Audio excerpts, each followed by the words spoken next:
In my previous life, a young man from the city who had been sent to our village fell in love with me the moment he saw me. He spent 3 years pursuing me, but the people around me were constantly in my ear, whispering that city folk were all flash and no substance, that they couldn't be trusted.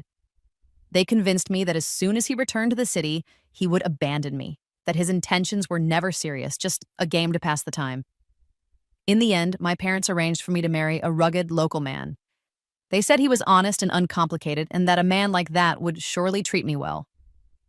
Not long after, the young man from the city married my younger sister. The truth, however, was that the rugged man had been in love with my sister all along.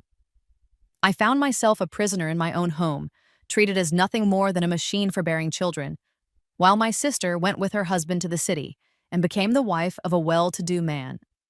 When I went into a difficult labor and pleaded to be taken to a hospital, it was my sister who refused. I died in that bed, bleeding out while she watched me with a cold, detached gaze.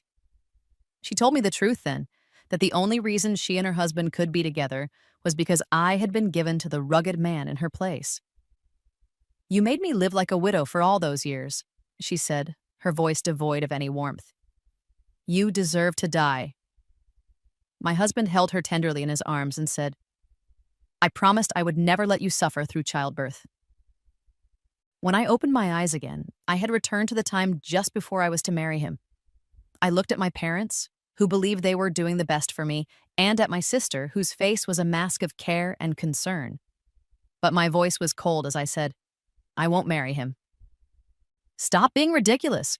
We've already accepted the Walker family's betrothal gift," my father, David Miller, said, his face flushing red with frustration. He looked at me with an expression of profound disappointment. "There are plenty of families who would love to marry a daughter into the Walker family.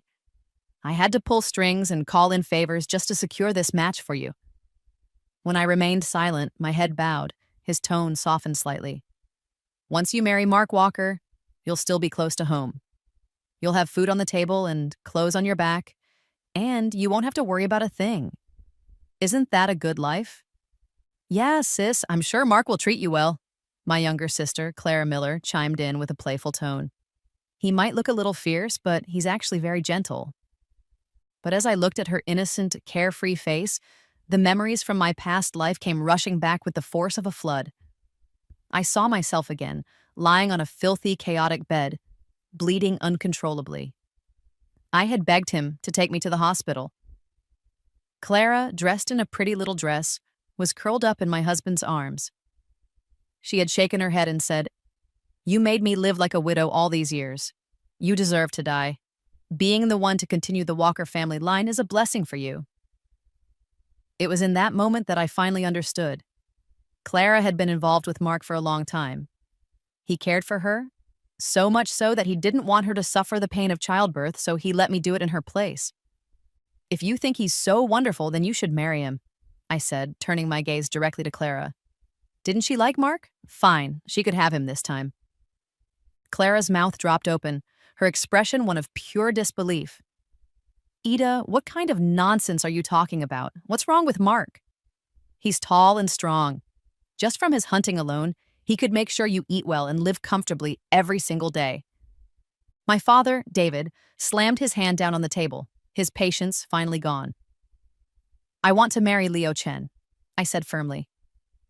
At the mention of Leo Chen's name, both of my parents looked at me as if I had lost my mind. That was because he was completely different from the closed-minded, conservative villagers of Riverfield. 3 years ago, Leo had come to Riverfield as part of a program for city youth. He was tall and well-built, with sharp, handsome features that made him more attractive than any movie star I had ever seen.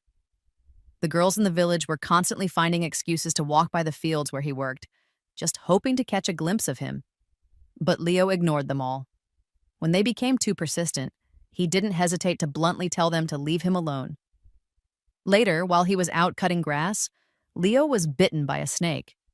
I happened to be passing by and saved his life. After that, he began to pursue me openly, bringing me food and small necessities, helping me carry firewood and wash my clothes. Whenever I was around, he was there by my side. In our backward village, where marriages were arranged by parents and matchmakers, his forward behavior was considered outrageous. His reputation began to suffer. Everyone told me not to be fooled by a smooth-talking city boy. He was too good-looking, too slick, they said. He must be a player. People whispered about a city youth in a neighboring village who had gotten a girl pregnant and then refused to marry her, leading her to hang herself. Guys like him just want to mess around with pretty girls like you, the village aunties warned me. Stay away from him. Even my own parents disliked him. Sweetheart, are you running a fever? My mom asked, her voice thick with anxiety as she reached out to feel my forehead. She wrung her hands and paced around the room. The Walker family is one of the most respected households in the village, she continued. They live in a 3-story brick house, and Mark Walker is strong enough to do the work of 3 men on his own. But Leo Chen, he's just a city youth sent down here. He lives in one of those temporary houses the village assigned him. He looks so frail, like he can't even lift a shovel. Clara, clearly unwilling to back down, pulled out a silver pocket watch. Leo already said he wants to marry me. Look, this is what he gave me as a promise. The moment I saw that silver watch, the memories flooded back again. In my past life, Clara had shown me that exact same watch, telling me it was Leo's engagement gift to her. I had been hesitating back then, unsure whether to accept the marriage proposal from the Walker family. When I saw that watch, I thought Leo had truly changed his mind, and I gave in to my parents' decision without any more resistance. Give it to me, I shouted, shoving Clara hard and sending her tumbling to the ground. I snatched the watch from her hands and bolted out of the house, behaving nothing like the obedient, well-mannered daughter I had always been. I ran all the way out of the village, only stopping when I reached the edge of the fields. Clutching the pocket watch tightly in my hand, I thought about how foolish I had been in my past life. I was so gullible, so willing to believe whatever I was told. Dad had insisted on marrying me into the Walker family, and to make me a more desirable bride, he had tricked Mark into marrying me. I tried everything I could to please Mark, but he wouldn't even touch me. He was secretly sending money to Clara, and worst of all, he was doing it under my name. The thought of it made me sick. I couldn't hold it in anymore. I crouched down at the edge of the field and broke down in tears. Then, I heard a male voice with a soft northern accent say, "Edda." I looked up and saw Leo Chen standing in front of me, wearing a crisp white shirt, bending down slightly. He had barely said 2 words before my crying intensified. Leo looked flustered. He pulled out a handkerchief, hesitated for a moment, then placed it gently in my hand instead of trying to wipe my tears himself. After I'd wiped my eyes, he turned his head away and asked softly, "Ida, are you crying because you don't want to marry me? If you don't want to, I'll go talk to Mr. Miller right away. Please don't be upset." His voice cracked a little. I didn't want to see you cry." Hearing that made me angry, and I threw the handkerchief at him. "That's not it. I don't want to marry Mark Walker. My dad is the one trying to force me to." Leo's eyes widened in shock. "What? That can't be right. Did Mr. Miller misunderstand something?" I was still sniffling as I pulled out the crumpled silver pocket watch. "Didn't you give this to Clara? She said it was your engagement gift." Leo, having gone through so much, was no longer the innocent young man he had been. He immediately understood what had happened. He held my wrist, the one clutching the watch, and looked at me seriously.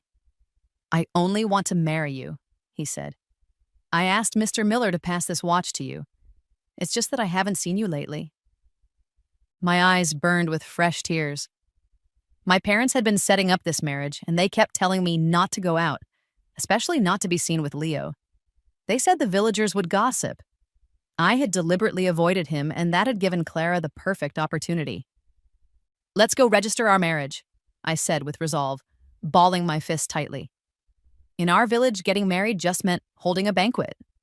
No one talked about registering legally. Leo froze. He had chased after me for years, but the village was so conservative, and I had always kept my distance. He thought I didn't like him. "Ida, are you serious?" His voice trembled slightly. "Tomorrow morning, wait for me at the village entrance. I'll sneak out with the household registration book," I said. Before I could say another word, Leo pulled me into a tight embrace. I immediately looked around, checking to see if anyone was nearby. How could he be so bold? "Thank you, Leo," I said softly. The clean scent of his soap mixed with the evening breeze and wrapped around me. By the time I snuck back into the house through the back door, it was already dark. My mom, Sarah Miller, was in the backyard slaughtering a chicken. As always, Clara clung to her side, whining. "Mom, what are we going to do if Ida doesn't marry him? Soon Mark Walker is going to come demanding his bride. He's huge. I don't want to marry him," she said anxiously. Sarah plucked feathers without even looking up. "Serves you right. You kept stringing him along. Now you think marrying a city guy is that easy?" Clara pouted. "How was I supposed to know he'd be so hard to win over? She's just jealous that someone likes Ida.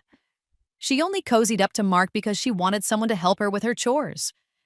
Sarah sighed. "Honestly, we don't really want our eldest moving far away either. It'd be nice to have her nearby to take care of us when we're older. Your sister's too soft-hearted.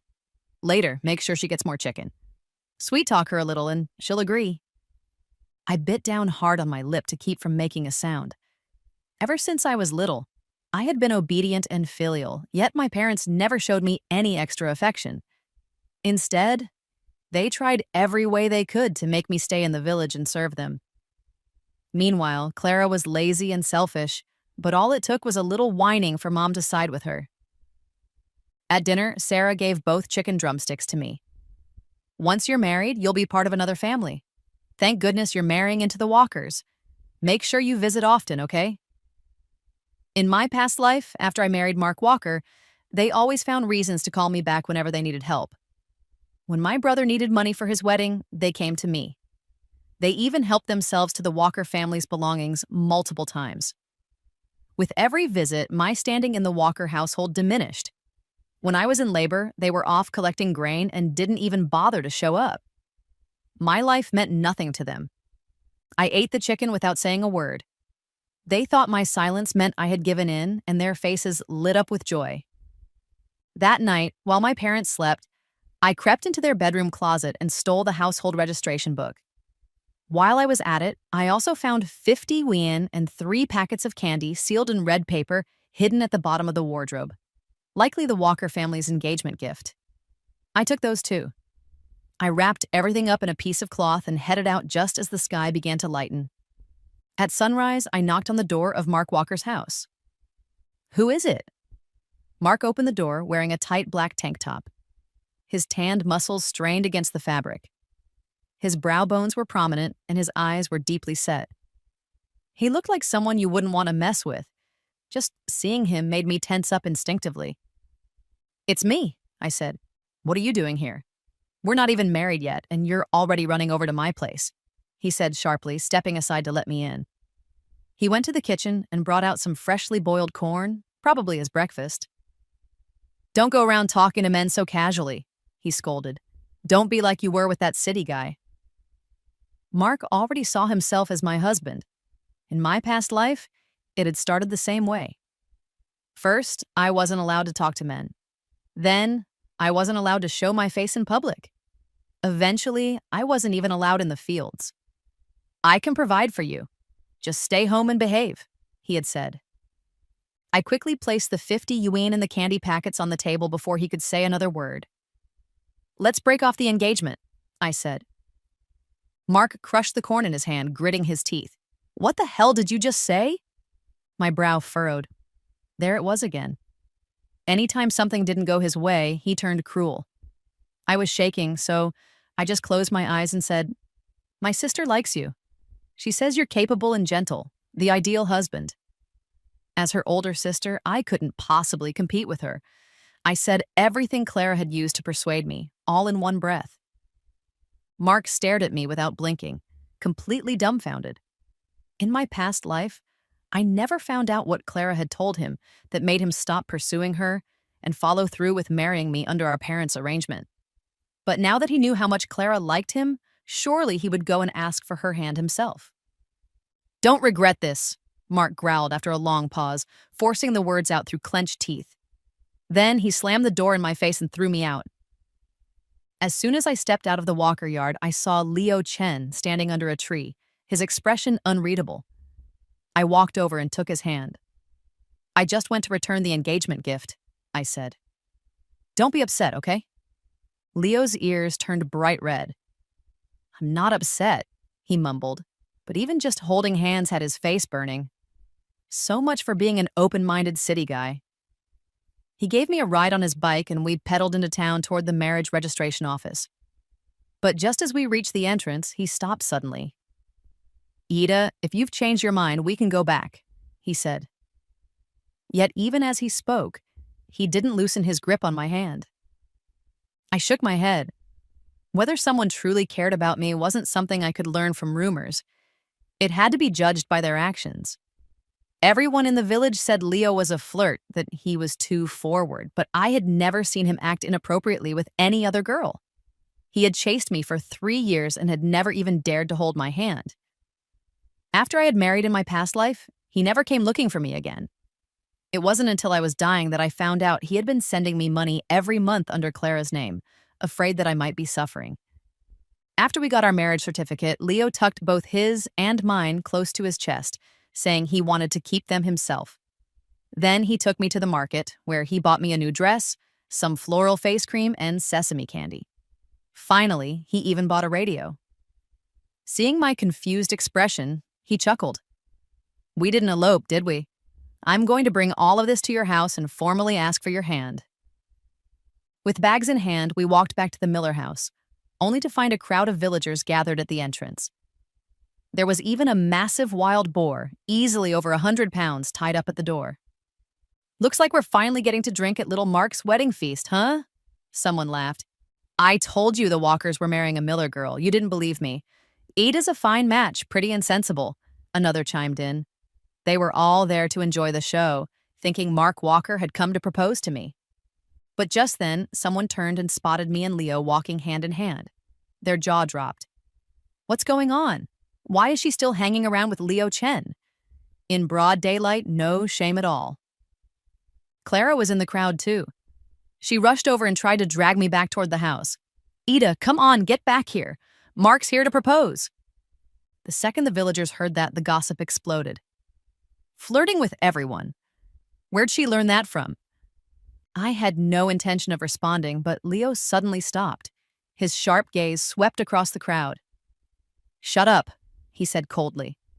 "If I hear another word about Ida, don't blame me for what happens next." He didn't care what they said about him, but he wouldn't let them speak badly of me. At the entrance of the yard, Mark Walker stood tall and intimidating in the middle of the crowd. When he saw us, he suddenly spoke up. "Mr. Miller, I've come to formally propose. I want to ask for your younger daughter, Clara's hand in marriage."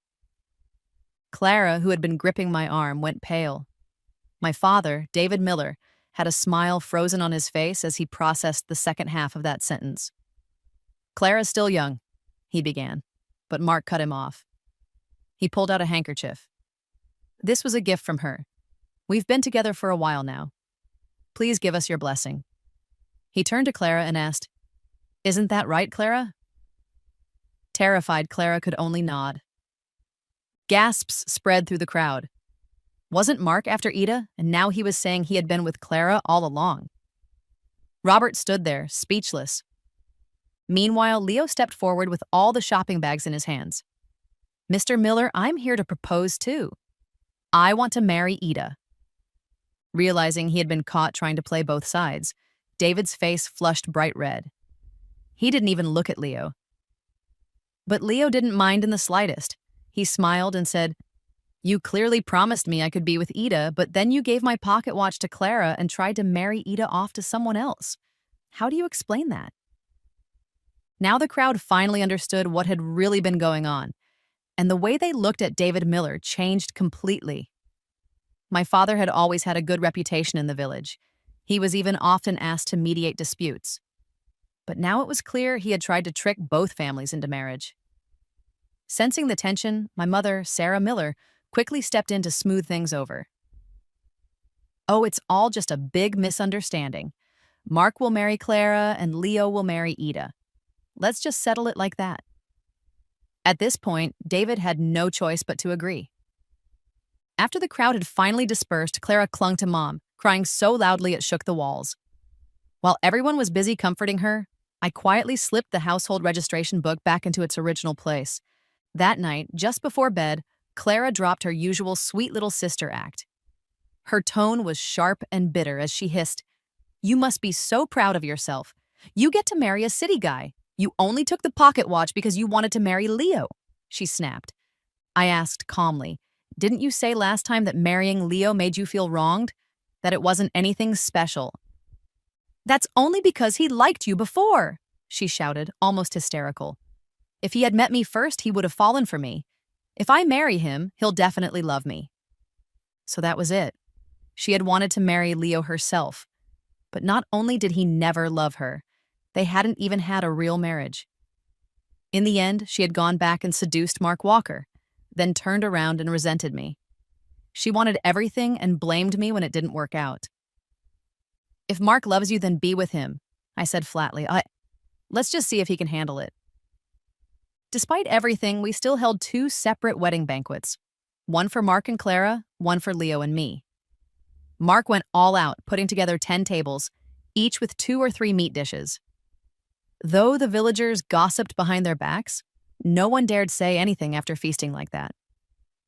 Leo originally wanted to host an even grander banquet, but I stopped him. Why should we treat people who talk behind our backs? Let's save the money for ourselves. In the end, we held a simple, mid-range banquet. Still, Leo promised me, "I'll make sure to give you the grandest wedding one day." That night, I moved into the small house Leo had been assigned as a city volunteer. It had 2 rooms and a living area. It wasn't large, but it was clean and well kept. He had clearly added many new touches.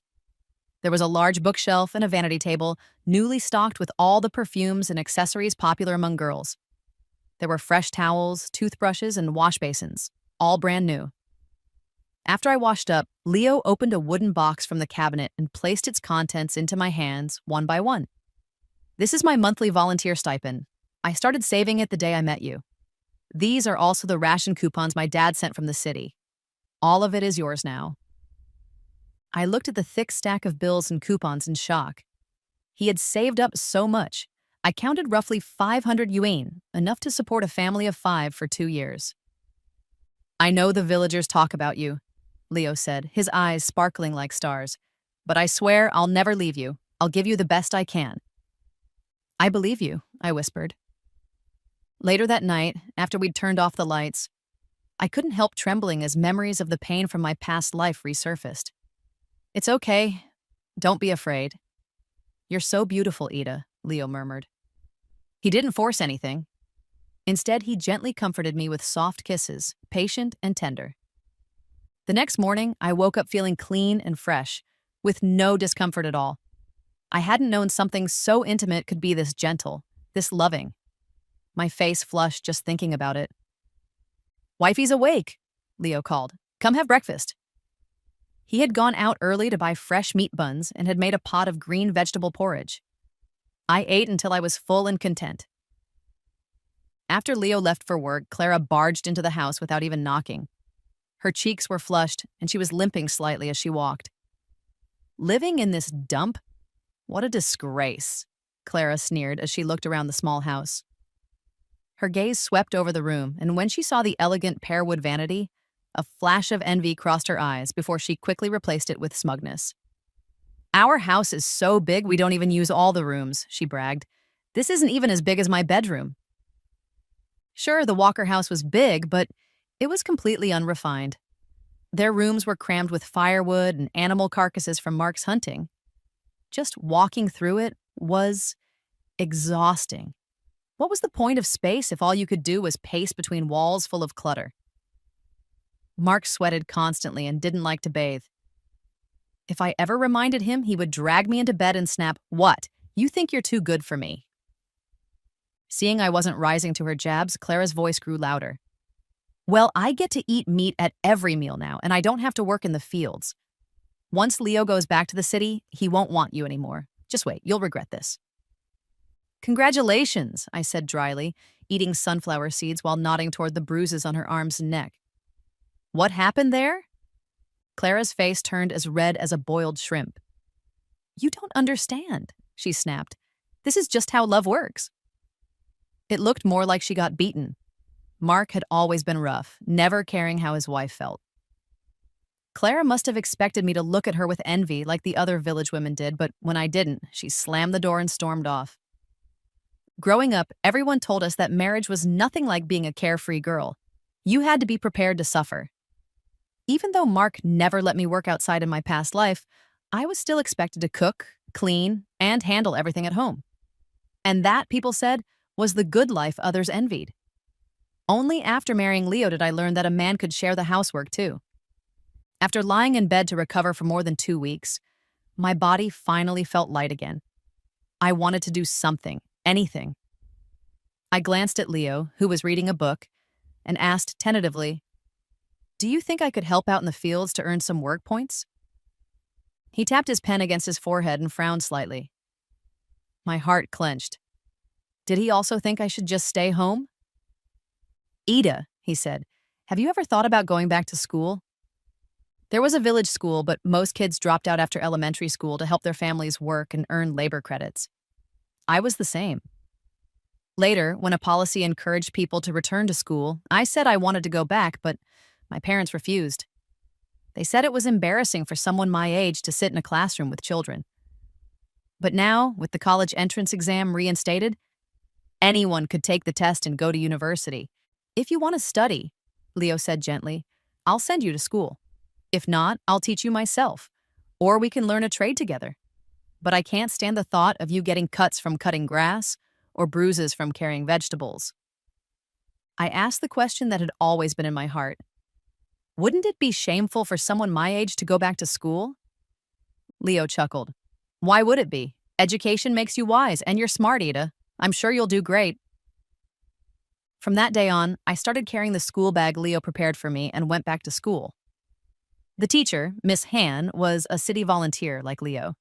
She rarely got female students, so she took her teaching very seriously and gave me extra help. One day, on my way home after school, a few village women stopped me. "Hey, Ida, haven't seen your sister around lately. Is she expecting?" "I'm not sure," I replied. Clara usually loved being in crowds, but ever since her wedding, she had completely disappeared. It wasn't hard to guess. Mark must have locked her up at home. I didn't see her again until 3 days later. When I did, I noticed she no longer spoke to any men and seemed meek and withdrawn. She kept running back to our parents' house and even started showing up at mine every other day, claiming she missed me. If no one was home, she would just let herself in. But I didn't have time to worry about her. Every day was packed. School in the morning, and at night, Leo would quiz me on what I had learned. It was a happy kind of stress. One day during math class, the kids suddenly erupted with excitement. "Let's go! I heard a car came to the village, a real car, with 4 wheels, like in the movies. Hurry, let's get good spots." Even the teacher didn't stop them. I let the kids rush out. As soon as I stepped out of the classroom, I saw Leo standing in the sunlight, smiling brightly. "Your ride is here," he said. "Wife, are you ready to come home with me?" He gently reached for my hand, lacing our fingers tightly together. "Of course I am," I replied. Goodbye, Riverfield Village. The place that had trapped me for a lifetime. All Leo brought with him was our paperwork. He took my books and the ration coupons, and we headed toward the village entrance. "We didn't pack the sheets or clothes," I said. "We've got bedding at home," he replied, "and we'll buy you all new clothes when we get back. Lots of styles. You'll look beautiful in everything." Word had already spread that Leo was the son of a high-ranking official, and that a car had been sent especially to pick him up. The whole village had come out to see us off. You'd never guess that not long ago they had all treated him with suspicion and disdain. "Daughter, you can't leave!" My mother, Sarah, suddenly rushed over, grabbing both of my arms tightly. "If you go, what will your dad and I do?" Leo's expression darkened. "Mother-in-law, what exactly are you trying to say? You expect us to live apart now?" Wiping her eyes, Sarah choked out, "We just can't bear to see you go. Once your husband's gone, you can just move back in with us. Have him send you some money each month. His father's a high official. They won't miss it." I gave a cold laugh and yanked her hands off me. I turned to look at my father, David Miller, and said, "You want me to go back to how it was? Getting up before dawn to cook your breakfast, feeding the chickens and ducks every day, working through the summer heat to care for everyone, and still pay rent just to live in my own parents' house? You seriously want more? David's eyes went wide with fury. Ungrateful daughter! How dare you talk to your father like that? He raised his hand to slap me, but Leo stepped in, grabbing his wrist and flinging it away. My wife is coming with me, Leo said coldly. And don't you still have another daughter? Just because Ida is hardworking and filial doesn't mean you get to keep her prisoner. He pulled me into his arms and his tone grew even sharper. Too many parents clip their children's wings just to keep them close for their own convenience. And in doing so, they destroy their future. Tears welled in my eyes. This time, I wasn't being locked up by the people around me. I was being supported, truly supported, to go wherever I wanted. David and Sarah fell silent, unable to argue with Leo. They didn't even dare come near. We had just climbed into the car when someone suddenly stepped in front of it. Leo Chen, you can't take her. It was Clara. The driver had no choice but to stop. What now, Clara? Leo asked, clearly losing his patience. Clara's hair was a mess. One shoe was missing, and she was out of breath. I'm the one who's legally married to you. You have to take me. The villagers erupted into chaos. Isn't she the little sister? How is she suddenly saying she's Leo's wife? Legal marriage? Since when does the law say who counts as a wife? Clearly, she just wants to go to the city and live easy. Now she's fighting her own sister for a man. I say take them both, someone yelled. Left and right arm, win-win. The crude joke came from one of the village's infamous bachelors, earning plenty of disapproving stares. But everyone knew the truth. Wherever the registration book said you lived, that's where you legally belonged. Otherwise, you were considered a vagrant. Leo and I exchanged a knowing glance. We already understood what Clara was up to. This is the marriage certificate, Clara declared proudly, unfolding a document. Look, my name is on it, Clara Miller. Don't believe me? See for yourselves. I pretended not to understand. What's that? Clara smirked triumphantly. You really are a bumpkin. Don't you know? The captain's wife said once you've got this paper, nobody can abandon you. If they do, it's a crime.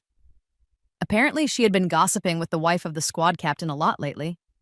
She probably just wanted to teach her how to keep a man, never thinking she'd use that knowledge to take someone else's husband.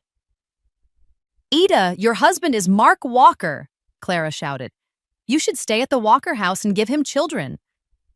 Then she pulled out another marriage certificate and threw it in my face. You were the one who was supposed to marry that psycho Mark. He still wants you, you know. Keep saying your skin is softer and you're prettier than me. Thinking she had the upper hand, Clara started saying things that were downright disgusting. Leo's fist clenched so tightly his knuckles turned white, as if he was about to punch her.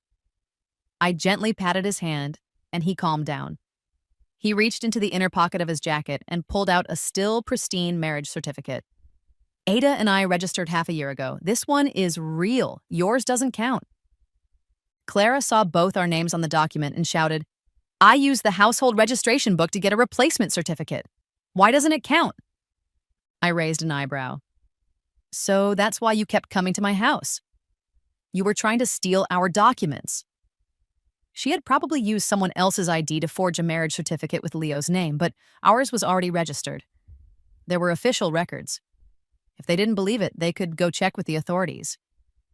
You know it's a crime to steal someone's ID and forge a marriage record, right?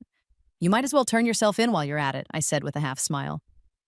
Clara's face went pale with fear.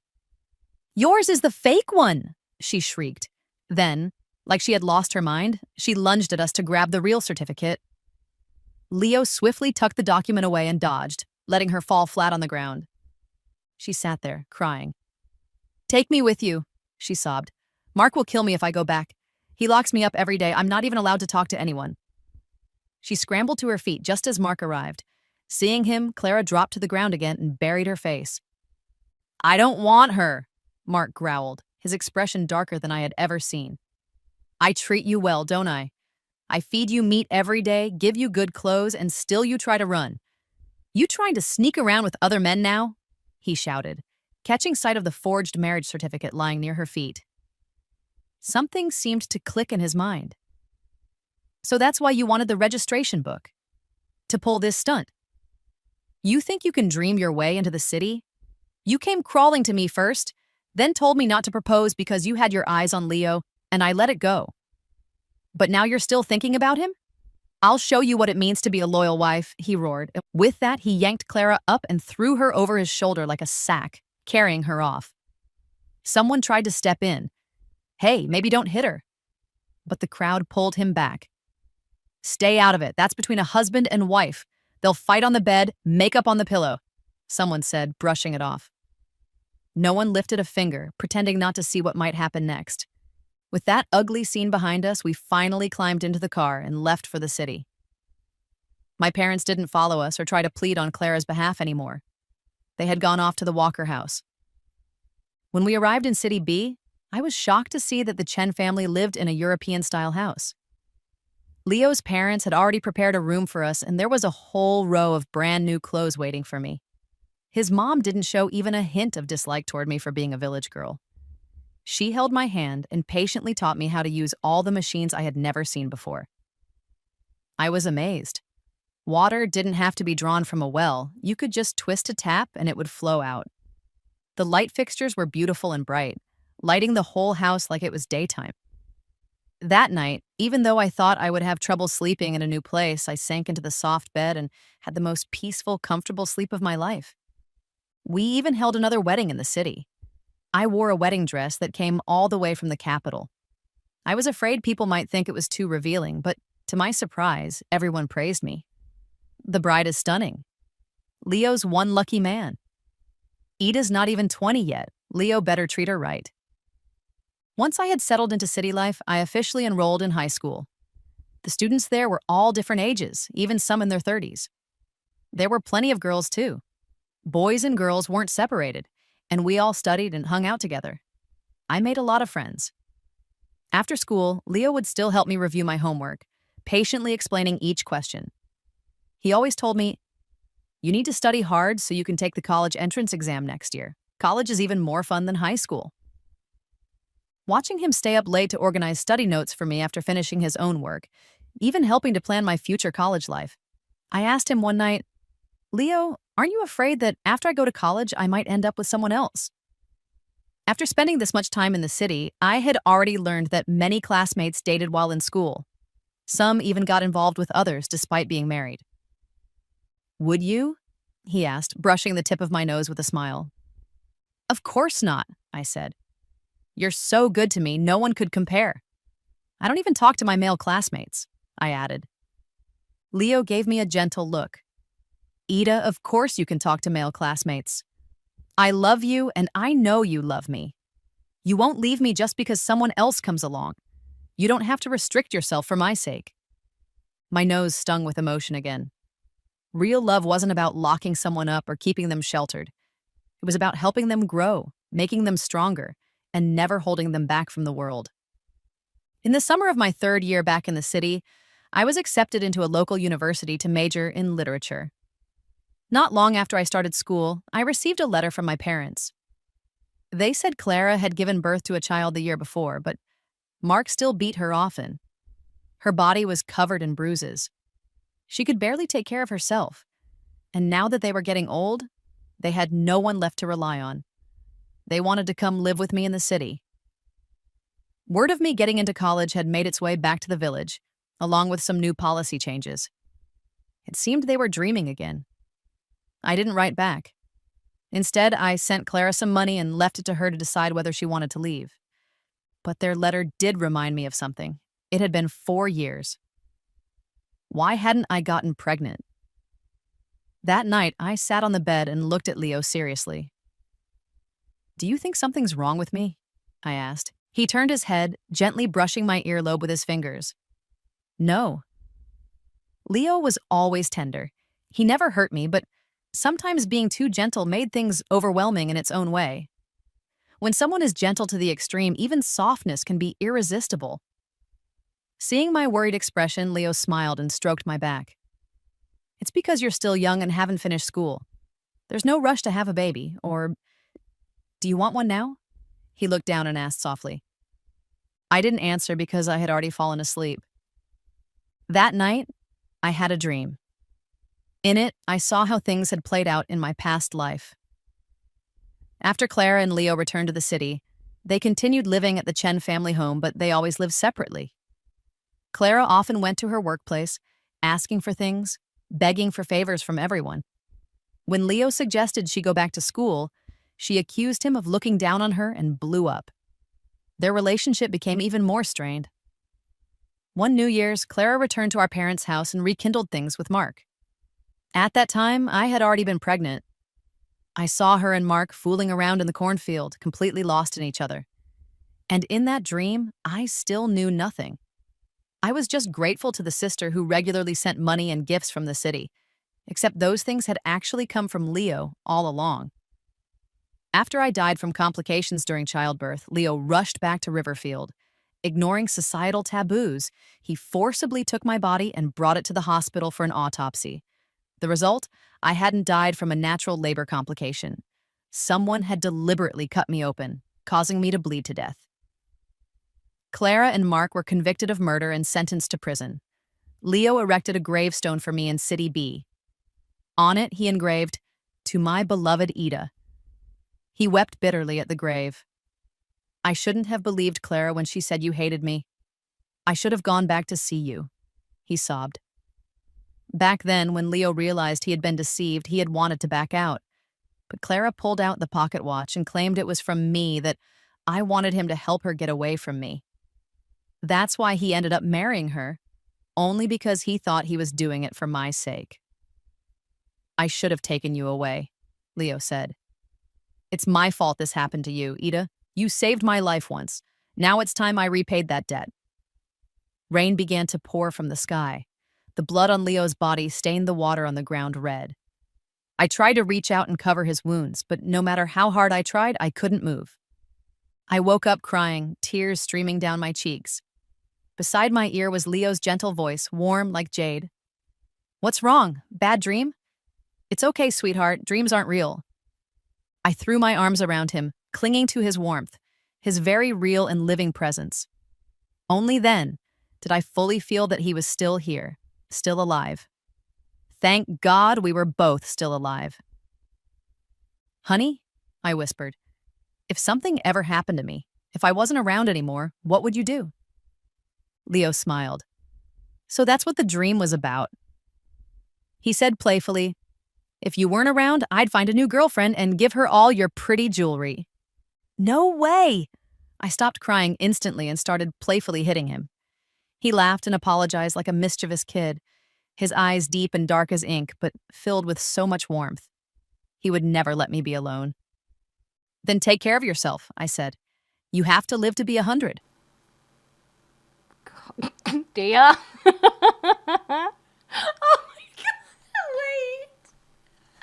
wait, okay, I have to tell you, you know you can ban her, right? Okay, so I was, Fart was watching, Tia says, you will read this, yeah. Watching the Ken Burns American Revolution fucking documentary, boring as batshit. But every time someone said Pennsylvania, all I could think of was that spelling. Pennsylvania, and I just imagined a place where all these pencils lived. It was so dumb, but every time it would send me into a fit of giggles every time someone narrating or reading whatever would say Pennsylvania. I'd be like, Pennsylvania. I just misheard it one time, like heard it as Pennsylvania one time, and I couldn't stop hearing it as that. Yeah, it was good. Oh, Crystal, isn't nice to see you. Thank you so much for hanging out, and I hope to see some of your work if you're in there. Yes, you are. I can't wait to see. Thank you so much. Crystalism I just saw. Oh my god, incredible. Yes. Thank you for sharing. So beautiful already. Oh my god. Well done. Thank you. Donna! Hello. Pennsylvania sounds really graphic. Forgot Pennsylvania existed. That's fine. That's fine. I'd 110% stay in Pennsylvania. It's a... Oh no, wait, Henry, that's sad. That's sad. It's a Vania. It's a forest that was made from all of the dead pencil. That's so sad, TBH. Poor pencils. First one more a study. I love it. That's beautiful. Hi, Wapta. How are you doing?